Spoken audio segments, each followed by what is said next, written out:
Now we are going to discuss about the symmetry. Symmetry, the name itself indicate it is a phenomena of division of the organism into two equal halves, right? Or else arrangement of the organs in the body of the organism in a equidistance. That phenomena we are calling as a symmetry. Particularly, symmetry is of three types again. Three types of the symmetry we had. First thing we had asymmetry, and the second we had radial symmetry,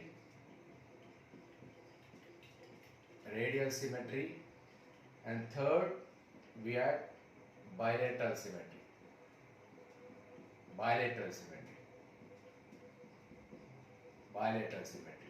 Here particularly the name itself indicates asymmetry. It means what?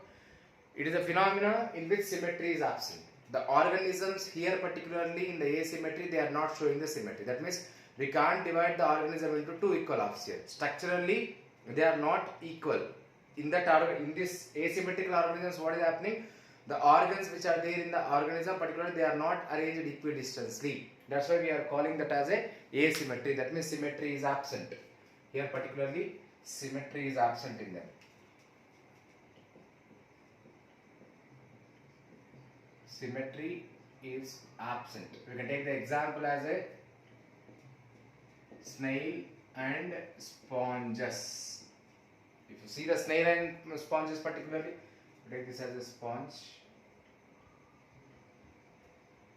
We can take it as a sponge particularly. Here if you see, if you are dividing the organism into two equal halves, we can't get the two equal halves here. Hence we are calling it as a asymmetry particularly, right? Then radial symmetry we are saying. Radial symmetry which we had particularly, radial symmetry we are also calling it as a, another name of the radial symmetry is the monoaxial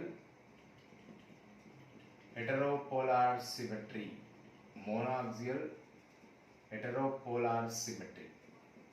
And here particularly radial symmetry, which it is a characteristic symmetry of the diploblastic organisms. It is a characteristic symmetry of the diploblastic organisms. We will write this thing later. Diploblastic organisms. And particularly in the radial symmetry, what is happening? Most of the organisms which are sessile, that means which can't move, and slow moving organisms.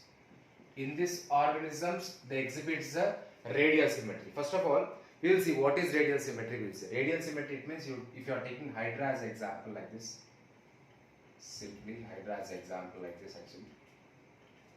Cylindrical body, Hydra we are taking like this here. Hydra, radial symmetry is a symmetry in which the organism can be divided into two equal halves by any plane passing through the central axis. If you take it as a central axis here like this, central axis particularly, right? What we can do actually, we can divide the organism into two equal halves by any plane passing through the central axis. That is the radial symmetry. This thing is the Hydra example. That means Cnidarians are the examples of the particularly radial symmetry. And monoaxial heteropolar symmetry. Why this name has been given for the radial symmetry? See here. Monoaxial heteropolar symmetry, it means what? Monoaxial, that means principal axis is 1, central axis is 1. Monoaxial heteropolar, by many planes we can divide the organism into two equal halves. Monoaxial heteropolar symmetry. Diploblastic organisms, two germ layers, ectoderm, endoderm, right? And then pentaradial symmetry. Particularly we can see here radial symmetry also, we can get the pentaradial symmetry. Here pentaradial symmetry, it means what actually? By 5 planes we can divide the organism into equal halves like this. 1, 2, 3,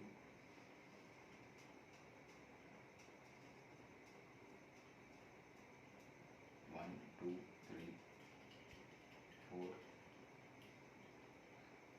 Right. Here what is happening here? Pentaradial symmetry, it means what actually? 5 we have to take here particularly. 5 we are taking. 1, 2, 3, 4, 5 here. That means what is happening here?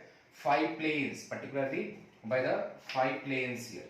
By the 5 planes, we are dividing the organism into equal halves. 1, 2, 3, 4, 5. Right? This is a pentaradial symmetry. Example is the Asterias.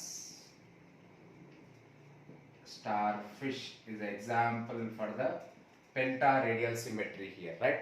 And this is about the radial symmetry. If you take the bilateral symmetry, third one, bilateral symmetry.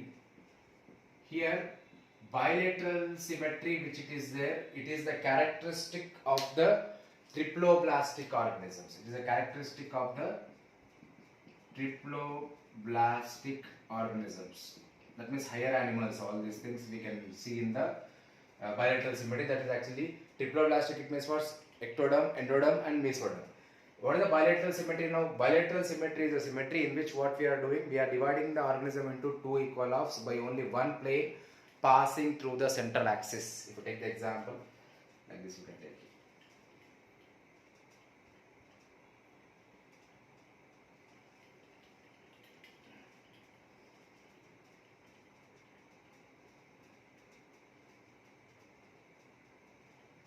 Like this. Here we are dividing this organism into two equal halves by only one plane passing through the central axis, right?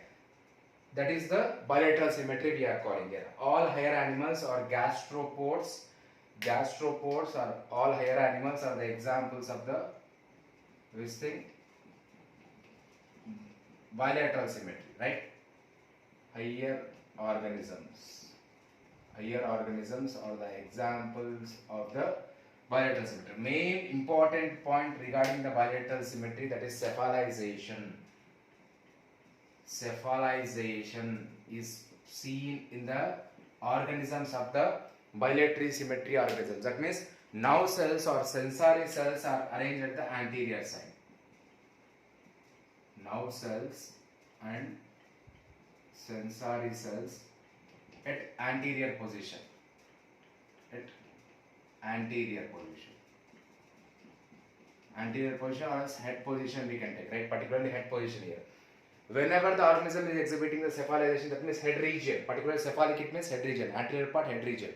Whenever the organism it is undergoing the cephalization, it is exhibiting the cephalization, it can enter into the new areas perfectly, and it can sense the environment clearly here, right?